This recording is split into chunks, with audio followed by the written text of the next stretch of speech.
কথা যখন বিশ্বকাপ নিয়ে হচ্ছে, ব্রাজিলের হিসাব নিকাশটাই অন্যরকম। অন্য দলগুলোর জন্য বিশ্বকাপ জেতা হচ্ছে একটা স্বপ্ন, আর ব্রাজিলের ক্ষেত্রে বলা হয় যে বিশ্বকাপ জেতাটা তাদের অধিকার। বা রানার্স আপ হওয়ার কথা যদি বলো, অন্য দলগুলোর ক্ষেত্রে রানার্স আপ হওয়া হচ্ছে তাদের জন্য একটা কষ্টের ব্যাপার, যে খুব কাছে গিয়েও পারলাম না। আর ব্রাজিলের ক্ষেত্রে বলা হয় যে রানার্স আপ হওয়াটা হচ্ছে একটা ব্যর্থতা। তো এই যখন হিসাব, তাহলে একবার চিন্তা করে দেখুন যে তাহলে ব্রাজিলের ব্যর্থতার ভারটা কত বেশি হয়ে গেছে। 24 বছর ধরে দলটা বিশ্বকাপ জেতে না। 2002 সালে সর্বশেষ বিশ্বকাপ জিতেছিল, পঞ্চমবার রেকর্ড অবভিয়াসলি। এরপর থেকে সেই যে ব্রাজিলের হেক্সা মিশন, মানে ষষ্ঠ বিশ্বকাপ জয়ের মিশন শুরু হলো, প্রতিবার বিশ্বকাপ যায় ব্রাজিল, হেক্সা মিশন শুরু হয় এবং কোয়ার্টার ফাইনাল বা সেমিফাইনাল আসতে আসতে হেক্সা মিশনের আওয়াজ শেষ। ষষ্ঠ বিশ্বকাপ জয়ের মিশনে এবার ব্রাজিল ষষ্ঠ বিশ্বকাপ খেলতে যাচ্ছে, যে মানে হেক্সা মিশন নিয়ে। এবং ব্যর্থতাটা এত বেশি হয়ে গেছে যে ব্রাজিল শেষ পর্যন্ত বাধ্য হয়েছে এমন কিছু করতে যেটা তারা নর্মালি করে না। একজন নন ব্রাজিলিয়ানকে তাদের কোচ বানিয়েছে, কার্লো আনচেলত্তি, মাস্টার ট্যাকটিশিয়ান। এবং আনচেলত্তির উপস্থিতির কারণেই বলা হচ্ছে যে ব্রাজিলের বিশ্বকাপ জয়ের যতটুকুই সম্ভাবনা তার একটা বড় কারণ হচ্ছে কার্লো আনচেলত্তি।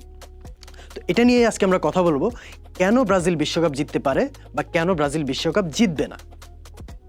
তো এই আলোচনা যখন করব, তার আগে আমরা প্রথমে একটু দেখে নিই ব্রাজিলের স্কোয়াডটা কেমন হতে পারে। এভাবেই কোটি কোটি মানুষের ঘরে দেশ জুড়ে ফ্রিজ একটাই, ওয়ালটন। ব্রাজিলের স্কোয়াড যদি আমরা দেখি, তাহলে অ্যাজ ইউজুয়াল গোল পোস্টে থাকবেন আলিসন। আর যদি আপনি রাইট ব্যাক দেখেন, রাইট ব্যাক পজিশনটা ব্রাজিলের ক্ষেত্রে একটু প্রবলেমেটিক হয়ে গেছে, কারণ ব্রাজিল প্রথমে রাইট ব্যাক হিসেবে চিন্তা করেছিল যাকে, তিনি ইনজুর্ড হয়ে গেছেন, ওয়েসলি, রোমার রাইট ব্যাক। তিনি ইনজুর্ড হয়ে যাওয়াতে ব্রাজিলকে এখন আবার একটু রিশাফল করতে হচ্ছে। তারপরে যেটা শোনা যাচ্ছে যে ব্রাজিল রাইট ব্যাকে হয়তো এখন পর্যন্ত দানিলোকেই চিন্তা করছে, কিন্তু ব্রাজিলের ও গ্লোবো পত্রিকা জানাচ্ছে যে ওয়েসলির বদলে আনচেলত্তি ব্রাজিল দলে যাকে ডেকেছেন, একজন মিডফিল্ডার এডেরসন, যিনি আতালান্তায় খেলেন, এই মৌসুমে তিনি ম্যানচেস্টার ইউনাইটেড যেতে পারেন বলে একটা গুঞ্জন শোনা যাচ্ছে, তাকে ব্রাজিল ডেকেছে। ও গ্লোবো জানাচ্ছে যে প্র্যাকটিসে আনচেলত্তি এডেরসনকেই রাইট ব্যাকে চেষ্টা করে দেখছেন যে তাকে দিয়ে রাইট ব্যাকের কাজটা চালানো যায় কিনা। বাট আপাতত আমরা দানিলোকেই যদি ধরি রাইট ব্যাকে, সেক্ষেত্রে সেন্টার ব্যাক পার্টনারশিপ, এইটা মোটামুটি ব্রাজিলের এখন পর্যন্ত এটা কনফার্মলি বলা যায় যে মার্কিনিওস এবং গাব্রিয়েল। আর লেফট ব্যাকে এখন পর্যন্ত আলেক্সান্ডার নামটাই বেশি শোনা যাচ্ছে। তো বাট লেফট ব্যাক পজিশনটা এখনও ঠিক পুরোপুরি কনফার্ম হয় না, এখন পর্যন্ত আলেক্সান্ডার নামটাই বেশি শোনা যাচ্ছে। আমরা আপাতত আলেক্সান্ডারকেই ধরে নিচ্ছি। এরপর আমরা যদি মিডফিল্ড দেখি, মিডফিল্ডে একটা ইন্টারেস্টিং চেঞ্জ আসছে। সেটা হচ্ছে আনচেলত্তি যখন দায়িত্ব নিয়েছিলেন, তিনি মূলত 4-2-4 ফরমেশনে খেলাতেন, অর্থাৎ দুইজন মিডফিল্ডার নিয়ে। কিন্তু এবং সেখানে মিডফিল্ডার ছিল নর্মালি কাসিমেরো এবং ব্রুনো গিমারায়েস। কিন্তু বিশ্বকাপ যত এগিয়ে আসছে, আনচেলত্তি সেখান থেকে সরে গিয়ে 4-3-3 ফরমেশন, অর্থাৎ মিডফিল্ডে 3জন প্লেয়ার নিয়ে খেলার চিন্তা করছে। তৃতীয় মিডফিল্ডারটা কে হতে পারে সেটা নিয়ে যত আলোচনা, আমরা আপাতত যদি ধরি যে কাসিমেরো থাকবেন, এটা ধরে নেওয়া যায়, এবং এখানে ব্রুনো গিমারায়েস থাকবেন। আর তৃতীয় মিডফিল্ডার এই জায়গাটায় কে থাকতে পারেন এটা নিয়ে একটু আলোচনা হচ্ছে, এবং এইখানে দুইজনকে নিয়ে আলোচনা হচ্ছিল, একজন হচ্ছে পাকেতা, আরেকজন হচ্ছে মিডফিল্ডার যে দানিলো, তাকে নিয়ে। বাট এখন পর্যন্ত যেটা শোনা যাচ্ছে সেটা হচ্ছে যে হয়তো পাকেতার চান্সটাই বেশি।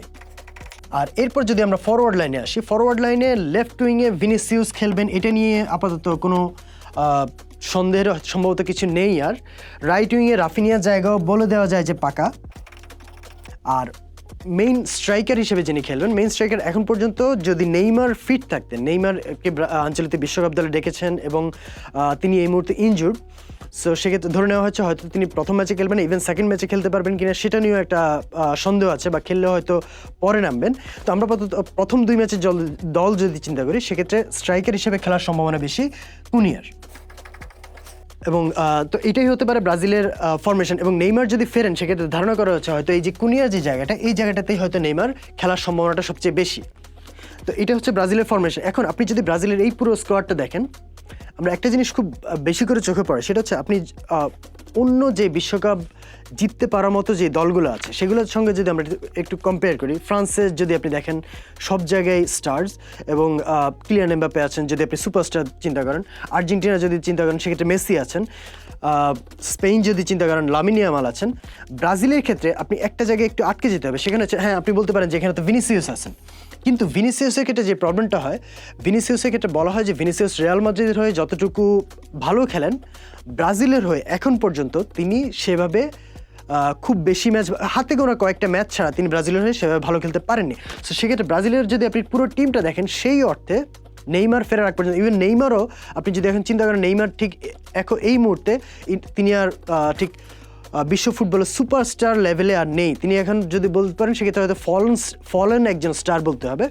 সেক্ষেত্রে আপনি ব্রাজিলের পুরো স্কোয়াডটা যদি দেখেন, ঠিক ওই রকম সুপারস্টার আপনার চোখে পড়বে না। যদি আপনার সুপারস্টারের খোঁজ করতে হয় ব্রাজিলে, সেক্ষেত্রে আপনাকে তাকাতে হবে ডাগ আউটে।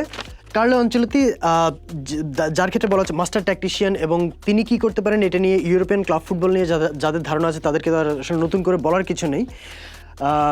কার্লো আনচেলত্তিকে বলাই হয় টুর্নামেন্ট কোচ। অনেক কোচ থাকেন যেমন পেপ গার্দিওলা বা ইভেন নতুন আর্সেনালের যে মিকেল আর্তেতা, তারা যারা হয়তো ট্যাকটিক্স নিয়ে অনেক বেশি পরীক্ষা নিরীক্ষা করেন, অনেক বেশি নিখুঁত হওয়ার চেষ্টা করেন, তাদেরকে বলা হয় যে তারা লিগ ফুটবল অনেক বেশি ভালো করেন। But tournament football, champions league, যেখানে হয়তো একটা ম্যাচ, একটা মুহূর্তে অনেক কিছু চেঞ্জ করে দিতে পারে, ওই টুর্নামেন্টগুলোতে তাদের সাফল্যটা লিগের মতো হয় না। কিন্তু কার্লো আনচেলত্তিকে বলা হয় টুর্নামেন্ট কোচ, যেটা অবভিয়াসলি তার 5টা চ্যাম্পিয়ন্স লিগই বলে দেয় তিনি এই ধরনের টুর্নামেন্টে কতটা ভালো। এবং সেই টুর্নামেন্ট কোচ হওয়ার কারণেই ব্রাজিলের প্রবাবিলিটিটা আনচেলত্তির কারণে বেড়ে যাচ্ছে। কারণ হচ্ছে আনচেলত্তির ক্ষেত্রে, কোচিংয়ের ক্ষেত্রে যেটা খুব বেশি চোখে পড়ে সেটা হচ্ছে আনচেলত্তি গার্দিওলা বা আর্তেতাদের মতো তার কৌশল অনুসারে প্লেয়ারদের সাজান না। তিনি তার হাতে যে প্লেয়ার আছে, তাদের যে কোয়ালিটিস আছে, সেই অনুযায়ী তিনি তার ফরমেশন চেঞ্জ করেন। এবং আনচেলত্তির ক্ষেত্রে বলাই হয় যে তিনি তার স্টার প্লেয়ার যারা আছেন তাদের কাছ থেকে সেরাটা বের করে নিয়ে আসতে পারেন, যেটা আমরা রিয়াল মাদ্রিদে অলরেডি দেখেছি। ভিনিসিয়াসের কাছ থেকে তিনি বেশ তার অ্যাবসলিউট বেস্টটা বের করে নিয়ে এসেছেন। ইভেন করিম বেনজেমা, যিনি রিয়াল মাদ্রিদে যখন রোনালদো ছিলেন তখন করিম বেনজেমা বলতে গেলে একটু আড়ালেই ছিলেন। একদিকে রোনালদো চলে গেলেন, অন্যদিকে আনচেলত্তি যখন রিয়াল মাদ্রিদ এলেন, করিম বেনজেমা ব্যালন দ'র জিতেছেন। তো এই দিকটা যে সেরা প্লেয়ারদের কাছ থেকে বেস্টটা নিয়ে আসার যে ক্ষমতা, এটাই আনচেলত্তিকে আলাদা করে তোলে। এবং এই জিনিসটাই যদি আমরা ব্রাজিলের বিশ্বকাপ কেন জিততে পারে সে আলোচনায় যাই, প্রথম যে নামটা আসবে সেটা হচ্ছে আনচেলত্তি। যে আনচেলত্তির উপস্থিতির কারণে বলাই হয় যে ব্রাজিল যদি এবার বিশ্বকাপ জিতে, সেটা আনচেলত্তির কারণেই জিতবে। সেকেন্ড যদি আমরা দেখি, সেটা একটু আগে আমরা যেটা বললাম মিডফিল্ডের যে ব্যাপারটা, আমরা যখন একাদশ দেখছিলাম মিডফিল্ড নিয়ে আলোচনা করছিলাম, একটু অ্যানেকডোট দিয়ে শুরু করি। 2022 বিশ্বকাপে ব্রাজিল যখন খেলছে তখন ব্রাজিলের কোচ ছিলেন তিতে। বাছাই পর্বে ব্রাজিল খুব ভালো খেলেছে এবং তিতে তখন 4-3-3 ফরমেশনে খেলাতেন, মিডফিল্ডে 3 জন, অ্যাটাকে 3 জন। এবং বাছাই পর্বে ব্রাজিল খুব ভালো খেলেছিল। বিশ্বকাপের আগে ব্রাজিল বেশ একটা ভাইব ছিল যে ব্রাজিল হয়তো এবার বিশ্বকাপ জিততে পারে। কিন্তু ওই সময়টাতেই ভিনিসিয়াস রিয়াল মাদ্রিদে আস্তে আস্তে উঠতে শুরু করেছেন এবং ব্রাজিলে একটা আলোচনা শুরু হয়ে গেল যে তাহলে ভিনিসিয়াসকে কীভাবে এই টিমে খেলানো যায়। আমরা যদি একটু মনে করে দেখি, তখন কিন্তু নেইমার আরও ইয়াঙ্গার ছিলেন এবং নেইমার তখন লেফট উইংয়ে খেলতেন। তো নেইমার এবং ভিনিসিয়াসকে দুইজনকে কীভাবে একসাথে একই টিমে খেলানো যায়, এই চিন্তা, এটা নিয়ে বেশ আলোচনা শুরু হয়ে গেছিল। তিতে যেটা করেছিলেন 22 বিশ্বকাপ আসতে আসতে তিনি মিডফিল্ডে একজন প্লেয়ার কমিয়ে এটাকে একজন ভিনিসিয়াসকে রাখার জন্য এটাকে একজন প্লেয়ার বাড়িয়ে দিলেন, 4-2-4 ফরমেশনে চলে গেলেন। এখন বিশ্বকাপের মতো টুর্নামেন্টে আপনি 2 জন মিডফিল্ডার নিয়ে টিম সাজানো খুবই রিস্কি একটা ট্যাকটিক। যে আমরা যদি 2022 বিশ্বকাপ রিকল করি, 2022 বিশ্বকাপে ব্রাজিল শেষ পর্যন্ত ক্রোয়েশিয়ার কাছে কোয়ার্টার ফাইনালে টাইব্রেকারে হেরেছে, বাট পুরো টুর্নামেন্টে ব্রাজিলের পারফরমেন্স কিন্তু ঠিক কনসিস্টেন্ট ছিল না, একটা আপ অ্যান্ড ডাউন ছিল। একটা ম্যাচে হয়তো 4 গোল দিচ্ছে, অন্য ম্যাচে হয়তো গোল করতে খুব কষ্ট হয়ে যাচ্ছে। তো আনচেলত্তি এবার ঠিক তার উল্টো, এখনও করবেন কি করবেন এটা তো ম্যাচ হলে বোঝা যাবে, বাট শোনা যাচ্ছে তিনি তার উল্টোটাই করতে যাচ্ছেন। তিনি যখন ব্রাজিলে এসেছিলেন, দায়িত্ব নিয়েছিলেন, উনি 4-2-4 ফরমেশনে খেলানো শুরু করেছেন এবং বলেছিলেন যে আমার হাতে যে প্লেয়ার প্রোফাইল আছে তাতে 4-2-4 ফরমেশনটাই বেস্ট। বাট বিশ্বকাপ যত আসছে তিনি হয়তো বুঝতে পেরেছেন যে গ্রুপ স্টেজ বা এবার রাউন্ড অফ 32 আছে, রাউন্ড অফ 32 হয়তো ব্রাজিলের জন্য খুব বেশি প্রবলেমেটিক হবে না, ইভেন 4-2-4 খেলুক বা যেভাবেই খেলুক, কারণ এবারের বিশ্বকাপ ফরম্যাটটাই এমন যে ব্রাজিলের মতো দল, বড় দলগুলোর জন্য ওই স্টেজ পর্যন্ত খুব বেশি প্রবলেম হবে না। বাট যত বিশ্বকাপ আগাবে, যত টাফ অপোনেন্ট আসবে, তত আপনার ট্যাকটিক্স অনেক বড় একটা ফ্যাক্টরে দেখা দেবে। এবং আনচেলত্তি সম্ভবত বুঝতে পেরেছেন যে 2 মিডফিল্ডার নিয়ে ফ্রান্স, জার্মানি, আর্জেন্টিনা, স্পেন এই দলগুলোর মতো এই দলগুলো যখন অপোনেন্ট হয়ে আসবে, তখন 2 মিডফিল্ডার নিয়ে খেলা খুব বেশি রিস্কি হয়ে যাবে। এবং 2 মিডফিল্ডার সেটাও কি, একজন হচ্ছেন ব্রুনো গিমারেস, যিনি পুরো মাঠ দৌড়াতে পারেন, কিন্তু তার সঙ্গে ছিলেন কাসিমেরো, যার বয়স অনেক কম। তার ব্যাপারে আমরা একটু পরে আলোচনা করছি। তো এই 2 জন মিডফিল্ডারের সেটা যেটা হয় যে আপনার 2 জন মিডফিল্ডারকে অনেক বেশি স্পেস কভার করতে হয়। সেই জায়গার চিন্তা থেকেই আনচেলত্তি মিডফিল্ডে একজন প্লেয়ার বাড়ি, এটাকে একজন প্লেয়ার কমিয়ে মিডফিল্ডে একজন প্লেয়ার বাড়াচ্ছেন। তিনি হয়তো ভেবেছেন যে ব্রাজিলের যে অ্যাটাকে যে কোয়ালিটি আছে তাতে ব্রাজিল কোনো না কোনোভাবে গোল পেয়ে যাবে, কিন্তু মিডফিল্ডে একজন প্লেয়ার না বাড়ালে ব্রাজিলের গোল খেয়ে যাওয়ার রিস্ক অনেক বেড়ে যাবে। তো এই যে মিডফিল্ডে যে চেঞ্জটা, এটা ব্রাজিলের প্রবাবিলিটিটা, বিশ্বকাপ জয়ের যে প্রবাবিলিটি, এটা অনেক বাড়িয়ে দিচ্ছে। যে 4-2-4 থেকে 4-2-4-3-3 যদি যান, সেটা ব্রাজিলের বিশ্বকাপ জয়ের সম্ভাবনাটা অনেক বাড়িয়ে দেবে। 3 নম্বর যে পয়েন্টটা আমরা যদি বলি, সেটা হচ্ছে ভিনিসিয়াসের কথাটা কেন আসছে। আপনি নেইমার এখন পর্যন্ত খেলতে পারবেন কি পারবেন না সেটা এখন শিওর না, কতটুকু খেলতে পারবেন, ইভেন কেমন খেলেন, কারণ তিনি 3 বছর হচ্ছে ব্রাজিল দলে নেই, বিশ্বকাপ দিয়েই তিনি 3 বছর পর ব্রাজিল দলে ফিরবেন। সেক্ষেত্রে ভিনিসিয়াস এখন পর্যন্ত ব্রাজিলের সবচেয়ে বড় স্টার। আমরা একটু আগে 11 যখন দেখছিলাম তখন আমরা বলছিলাম যে ভিনিসিয়াসই এখন পর্যন্ত নামের হিসাবে সবচেয়ে বড় স্টার, এবং ভিনিসিয়াসের কাছ থেকে কীভাবে সেরাটা আদায় করে নিতে হয় সেটা সবচেয়ে ভালো দেখিয়েছেন আনচেলত্তি যখন তিনি রিয়াল মাদ্রিদে করছিলেন। আমরা যদি একটু পেছনে যারা ইউরোপিয়ান ফুটবল নিয়ে খোঁজখবর রাখেন তারা যদি একটু রিকল করেন, ভিনিসিয়াস রিয়াল মাদ্রিদে যোগ দিয়েছিলেন 18 বছর বয়সে, এবং তিনি তখন অবভিয়াসলি তার ড্রিবলিং সবসময় ছিল, তার পেস সবসময় ছিল, বাট ভিনিসিয়াসের ফিনিশিং খুবই প্রবলেমেটিক ছিল, এবং এটার জন্য তার শুরুর দিকে রিয়াল মাদ্রিদের তার শুরুর দিকে অনেক ট্রলও হতো। বাট আনচেলত্তি যখন দায়িত্ব নিয়েছিলেন রিয়াল মাদ্রিদে, তিনি ফার্স্ট থিং যেটা করলেন, ভিনিসিয়াসকে ট্রেনিংয়ে তার ফিনিশিংয়ের উপর জোর দিলেন, এবং আনচেলত্তি দায়িত্ব নেওয়ার পরই রিয়াল মাদ্রিদে ভিনিসিয়াস আনডিসপিউটেড স্টার্টার হয়ে গেলেন এবং রিয়াল মাদ্রিদকে চ্যাম্পিয়ন্স লিগে জেতালেন। তো এখন যখন আনচেলত্তি ব্রাজিলের দায়িত্বে, এবং ভিনিসিয়াসকে নিয়ে এতদিন যে প্রশ্নটা ছিল যে ভিনিসিয়াস যতটা রিয়াল মাদ্রিদে ততটা ব্রাজিলের না, রিয়াল মাদ্রিদে যতটা ভালো খেলেন ব্রাজিলে ততটা পারেন না, সেটা ফর মেনি রিজনস হতে পারে, সেটা ভিনিসিয়াসের কারণে হতে পারে, টিমের ফরমেশনের কারণে হতে পারে। তো এই জায়গাটা যখন আনচেলত্তি আছেন, ধরে নেওয়া হচ্ছে যে হয়তো ভিনিসিয়াসের কাছ থেকে যদি ব্রাজিলেও সেরাটাকেও বের করে নিতে পারেন সেটা আনচেলত্তি হবেন, এবং ভিনিসিয়াস যদি ব্রাজিলের সেরাটা দিতে পারেন ব্রাজিলের জন্য সেটা অনেক বড় একটা মাইলেজ হয়ে যাবে।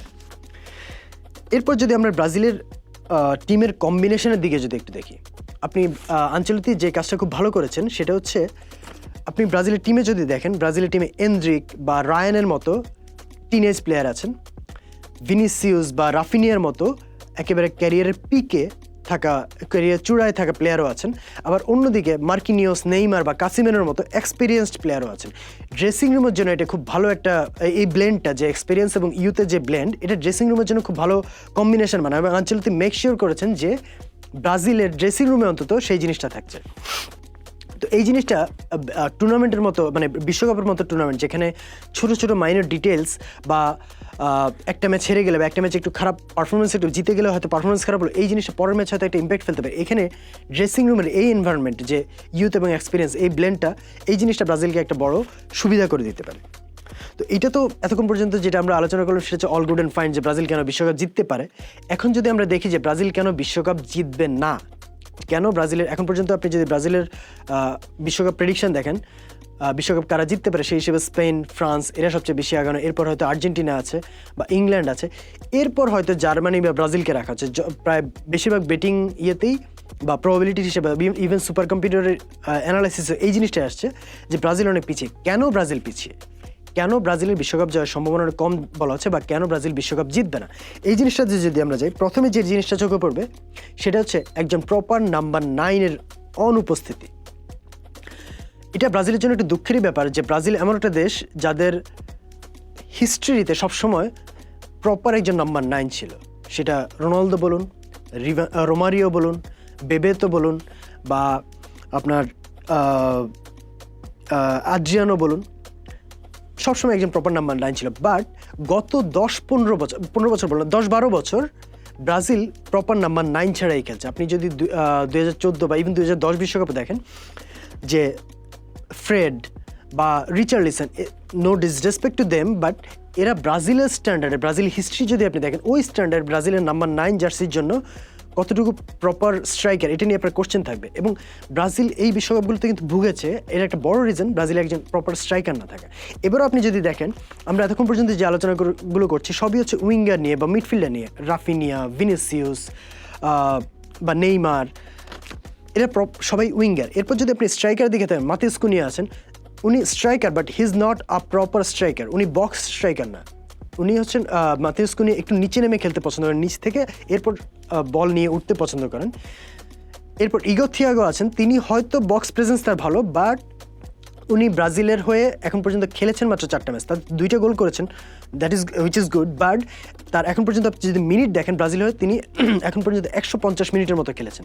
বিশ্বকাপের মতো একটা টুর্নামেন্টে যাওয়ার জন্য এটা কতটুকু এনাফ সেটা নিয়ে একটা কোশ্চেন থেকে যায়। এবং ইগর থিয়াগোকে ডেফিনেটলি আপনি ধরবেন না যে ইগর থিয়াগো ম্যাচে স্টার্ট করবেন। হয়তো এমন হতে পারে যে ব্রাজিলের কোনো একটা ম্যাচে 70 মিনিট 80 মিনিট হয়ে গেল, ব্রাজিল গোল পাচ্ছে না, তখন হয়তো ইগর থিয়াগোকে নামানো হতে পারে। তো একজন প্রপার স্ট্রাইকার না থাকলে কি হয়, একজন প্রপার স্ট্রাইকার অপোনেন্টের যে সেন্টার ব্যাক তাদেরকে পুশ করেন যে আরও নিচের দিকে নামতে, তাতে যেটা হয় পেছনে যারা থাকেন নেইমার বা ভিনিসিয়াস, আমরা যাদের কথা বলছিলাম এতক্ষণ পর্যন্ত, উইঙ্গার বা প্লেমেকার, তারা একটু খেলার জন্য জায়গা পান। প্রপার স্ট্রাইকার না থাকার কারণে অপোনেন্টের ডিফেন্স, আমরা যদি মরক্কোর কথাই যদি বলি, ব্রাজিলের প্রথম ম্যাচ যেটা, মরক্কোর কিন্তু ডিফেন্স লাইন এবং মিডফিল্ড লাইন খুবই কম্প্যাক্ট থাকে, 10-15 গজের মধ্যেই দুইটা ডিফেন্স লাইন এবং মিডফিল্ড লাইন থাকে। তার মানে হচ্ছে আপনার প্লেমেকার এবং উইঙ্গার তাদের জন্য জায়গাটা কমে যাচ্ছে। এই জায়গাগুলোতে একজন প্রপার স্ট্রাইকার থাকলে, যে বক্স প্রেজেন্স থাকবে, যে অপোনেন্ট সেন্টার ব্যাককে অকুপাই করে রাখবে, এরকম একজন স্ট্রাইকার থাকলে তার পেছনে যারা থাকেন তাদের জন্য খেলার একটু জায়গা বেড়ে যায়। এরকম একজন নাম্বার 9 না থাকা ব্রাজিলকে ডেফিনেটলি টুর্নামেন্টে ভোগাবে।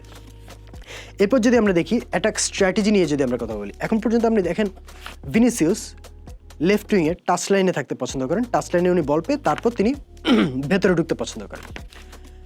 নেইমার এখন হয়তো বয়সের কারণে উনি উইং ধরে অতটা দৌড়ানোর গতি নেই, বাট তিনিও বাম দিক থেকে ভেতরে ঢুকতে পছন্দ করেন।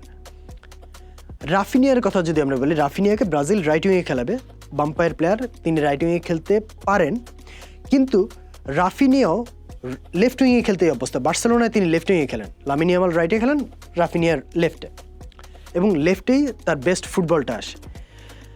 মাতিউস কুনিয়ার কথা আমরা বললাম, মাতিউস কুনিয়া বক্সে থাকেন, একটু নিচে নেমে আসে এবং তিনিও বাম দিক থেকেই ভেতরে ঢুকতে পছন্দ করেন। এই যে আমরা যতগুলো কথা বলছি সবই বাম দিক সেন্ট্রিক হয়ে যাচ্ছে প্রত্যেকটা প্লেয়ারই।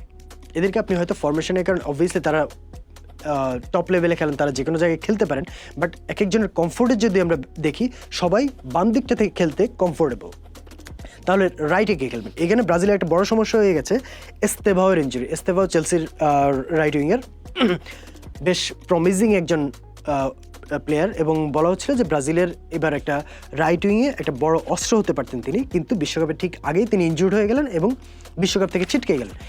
এই জায়গায় এখন রাফিনিয়া রাইট উইংয়ে খেলতে পারেন, হয়তো কমফোর্টেবল না, তাকে খেলতে হবে।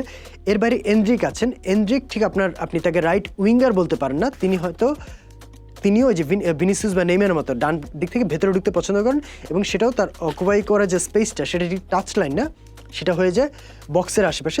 আপনি তাকে হয়তো ইনসাইড ফরওয়ার্ড বলতে পারেন।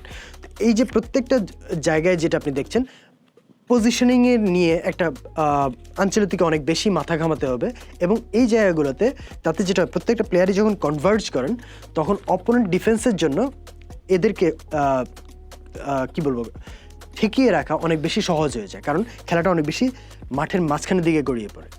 এভাবেই কোটি কোটি মানুষের ঘরে দেশ জুড়ে ফ্রিজ একটাই, ওয়ালটন। এরপর যদি আমরা দেখি নেইমার ব্রাজিল অন্য কোনো সময় হলে ডেফিনেটলি বলা হতো যে নেইমার হচ্ছে ব্রাজিলের ভরসা, কিন্তু এইবার সেই জিনিসটা বলার ক্ষেত্রে একটু বাধা ঠেকছে। একটা বড় রিজন যেটা আমরা অলরেডি বললাম, যে নেইমার 3 বছর হচ্ছে ব্রাজিল দলে নেই। এই 3 বছরে তিনি ঠিক টপ লেভেল ফুটবল যদি আমরা চিন্তা করি, ইউরোপিয়ান ফুটবল বা এরকম যদি আমরা চিন্তা করি, টপ লেভেল ফুটবলে তিনি ছিলেন না। তিনি পিএসজি ছেড়ে সৌদি আরবে গেলেন, সেখানে 1.5 বছরে তিনি মাত্র 7টা ম্যাচ খেলেছেন। সেখান থেকে তিনি ব্রাজিলে গেলেন, সান্তোসের হয়ে খেলেন। সান্তোসে তিনি অনেক খেলেছেন, বাট স্টিল তিনি ইনজুরি নিয়েই ব্রাজিল দলে আছেন। তো একটা প্লেয়ার যে 3 বছর ধরে জাতীয় দলে নেই, এই প্লেয়ারদের সাথে অনেক দিন ধরে তিনি খেলছেন না, তিনি হঠাৎ করে বিশ্বকাপের মতো মঞ্চে এসে নেইমার কি ব্রাজিলের জন্য সলিউশন হবেন নাকি উল্টো প্রবলেম হয়ে যাবেন, সেটা একটা বড় কোশ্চেন।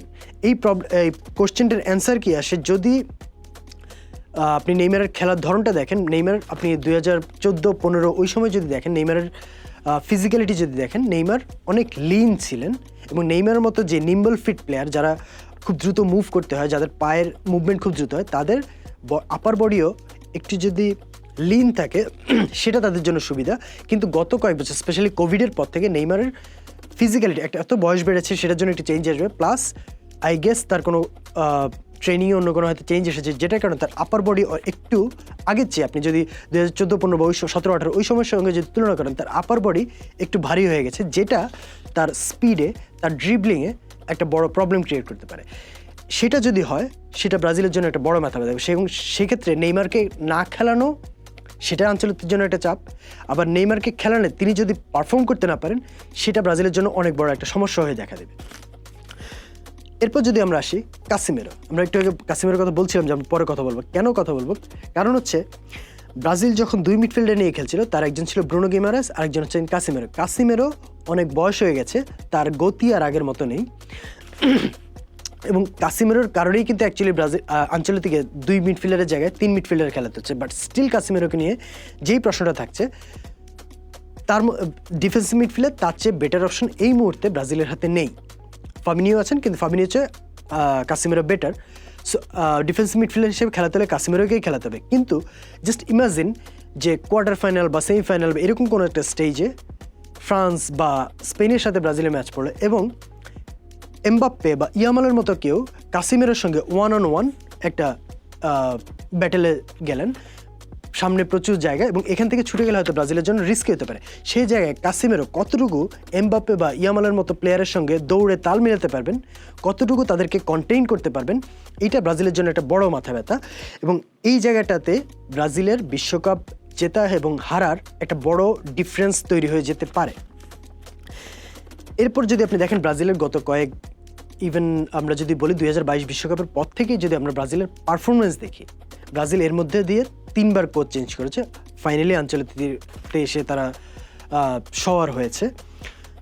বাট ব্রাজিলের কোয়ালিফায়ারে যদি আমরা দেখি, কোয়ালিফায়ারে তারা নিজেদের মাটিতে আর্জেন্টিনার কাছে 4 গোলে হেরেছে, উরুগুয়ে, কলম্বিয়া তাদের কাছে হেরেছে এবং পারফরমেন্সে একটা উত্থান পতন আমরা দেখেছি। এবং শেষ পর্যন্ত এবার এমনও বলা হয়েছিল একটা পর্যায়ে যে এবার 48 দলের বিশ্বকাপ হওয়ার কারণে কনমেবল অঞ্চলে 10 দলের মধ্যে 6 দলই বিশ্বকাপে এসেছে। বলা হচ্ছিল যে একটা পর্যায়ে ব্রাজিলের পারফরমেন্স দেখে যে এবার যদি 6 দলের জায়গায় আগের মতো 4 দল চান্স পেত, হয়তো ব্রাজিল বিশ্বকাপে জায়গা পেত না। আঞ্চলিকতে আসার পর ব্রাজিলের পারফরমেন্স কিছুটা উন্নতি হয়েছে, বাট স্টিল সেটা কনসিস্টেন্ট না। এক ম্যাচ হয়তো ভালো খেলছে, আরেক ম্যাচ হয়তো ভালো খেলছে না, জিতছে কিন্তু হয়তো পারফরমেন্স ভালো হচ্ছে না। বিশ্বকাপের মতো টুর্নামেন্টে যেখানে আপনার লেটার স্টেজে France, Spain, Germany, England, Argentina, Croatia এই দলগুলোকে আপনার, নেদারল্যান্ডস এই দলগুলোর সঙ্গে আপনার খেলতে হতে পারে, সেখানে এই পারফরমেন্সের উত্থান পতন ব্রাজিলের জন্য একটা বড় মাথা ব্যথা এবং এইটা ব্রাজিলের বিশ্বকাপ যদি না জিতে এটা একটা বড় রিজন হয়ে যাবে। তো সব কিছু মিলে আমরা যদি সাম আপ করি, আলটিমেটলি যেটা দাঁড়ায়, ব্রাজিল যদি বিশ্বকাপ জিতে তার একটা বড় রিজন হবে আঞ্চলিক, আর যদি হারে সেটার অনেকগুলো কারণ থাকতে পারে। সেটা হতে পারে তার দলের কম্বিনেশন, হতে পারে তার প্লেয়ার, কোনো একজন স্পেসিফিক প্লেয়ারের পারফরমেন্স। সব কিছু মিলিয়েই ব্রাজিলের হয়তো একটা সম্ভাবনা যেটা দোদুল্যমান, আমরা যেটা অলরেডি ইয়েতে দেখছি যে বিশ্বকাপ জয়ের যে প্রবাবিলিটি, সেখানে যেই কারণে ব্রাজিল অনেক পিছিয়ে আছে। তো এক্ষেত্রে আপনাদের যে কী মনে হয় যে ব্রাজিল যদি জিতে কেন জিতবে, যদি হারে তাহলে কেন হারবে এবং আসলেই কি ব্রাজিল বিশ্বকাপ জিততে পারে? 2002 পর যে 24 বছরের যে অপেক্ষা, সেটা কি এবার ঘুচবে নাকি 24টা পরের বিশ্বকাপ আসতে আসতে 28 বছরে গিয়ে গড়াবে?